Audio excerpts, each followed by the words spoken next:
Princess Shijuade of Omilore Kingdom had everything a heart could desire: beauty that made maidens jealous, a smile that softened warriors, and a father whose love wrapped around her like royal armor.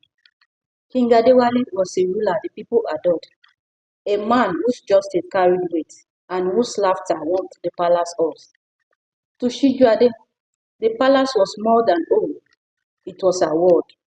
Marble floors echoed her footsteps, courtiers bowed when she passed, and the throne, her father's throne, felt like a promise of a future she never doubted. But every paradise has a serpent. In Omilore, that serpent wore armor. General Ikuolomo, once the king's most trusted commander, had served the kingdom for decades. People believed his loyalty was carved into his bone. They were wrong. Behind the marks of loyalty burned an ambition that never slept, an obsession that devoured sanity. He wanted the throne, and on one moonless night, when Omilore slept, Ikuologbon loyalists stormed the palace like demons unleashed. Steel clashed, screams shattered the night, and by dawn, King Adewale and the Queen lay lifeless on cold marble. Shijuade, only 16, was dragged before the throne. She was beaten, slapped until her ears rang. Her dress was torn like a trophy of conquest. You will live, Ikuologbon told her, his voice dripping venom, not out of mercy, but because watching you suffer will please me more than killing you. Then he stripped her of her rank, her wealth, her dignity, cast her into the streets like forgotten dust. Princess Shijuade became a beggar, and in that death, beneath humiliation and bruises, a seed was planted, not fear, vengeance. She ran deep into the forest where rebels, Elsas, and broken souls made their homes. There she met Ifamitida, an elder whose knowledge of herbs, poisons, and ancient secrets could turn a helpless girl into a living weapon.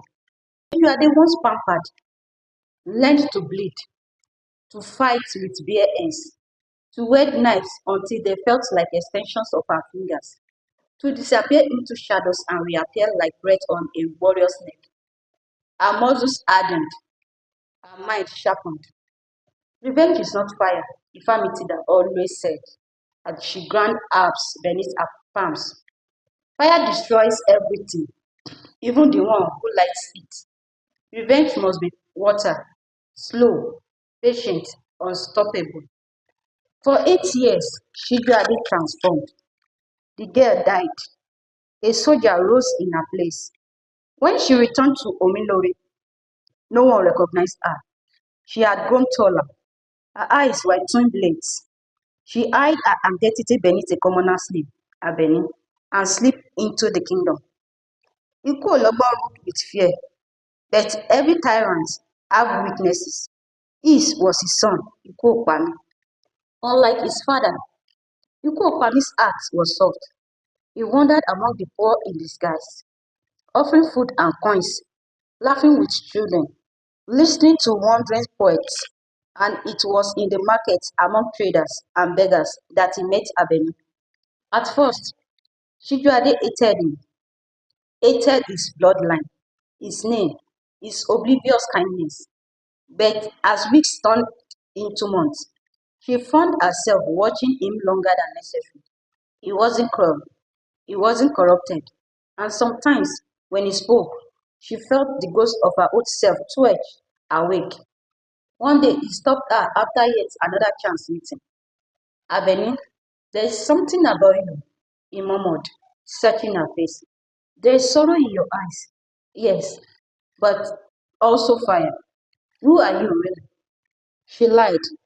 She spun a tale of being an orphan, but a dangerous thought had begun to bloom. It could be a key, she thought.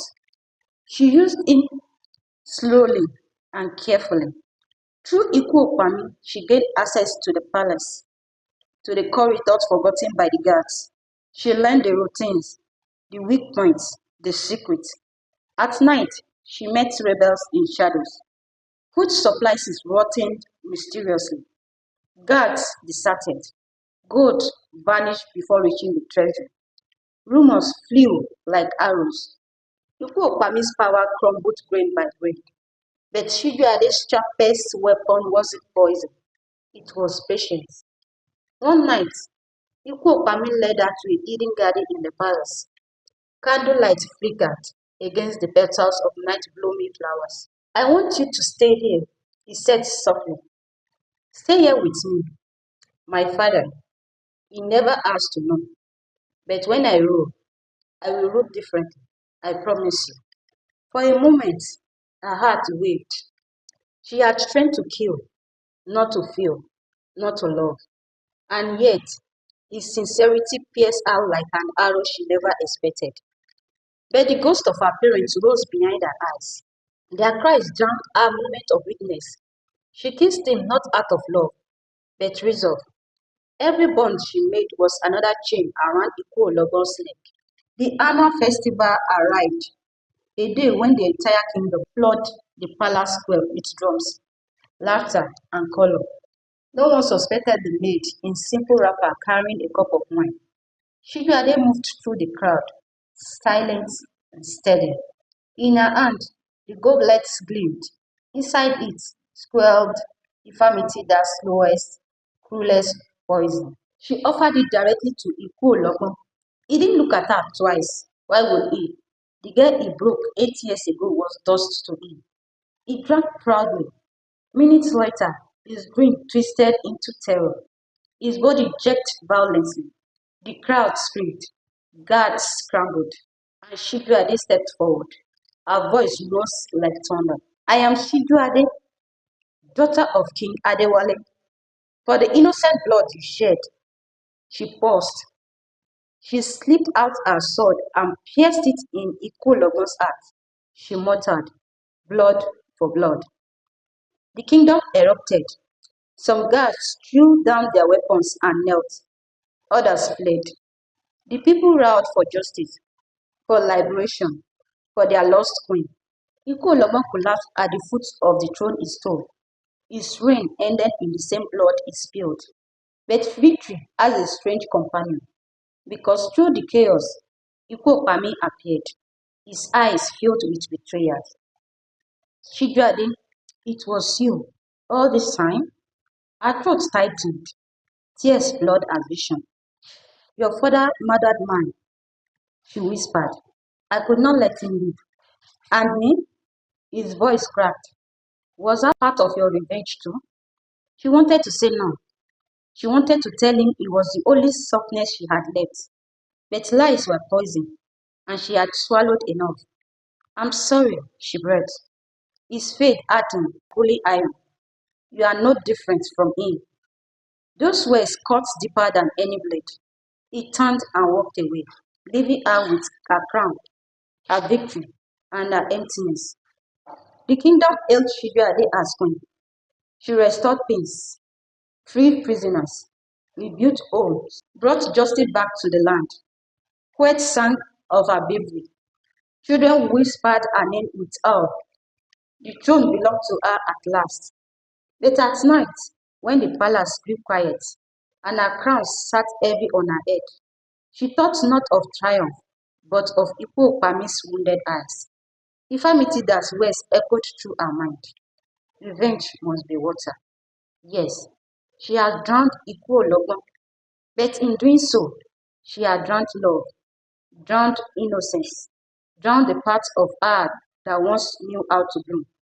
Her crown glittered like gold in the morning sun, but to Shijuade, it always felt like ashes. Revenge is not just against your enemies. Sometimes it's against yourself. Thanks for listening. I hope you enjoyed it as much as I enjoyed telling it. Don't forget to subscribe, like, comment and share. Don't miss our next adventure.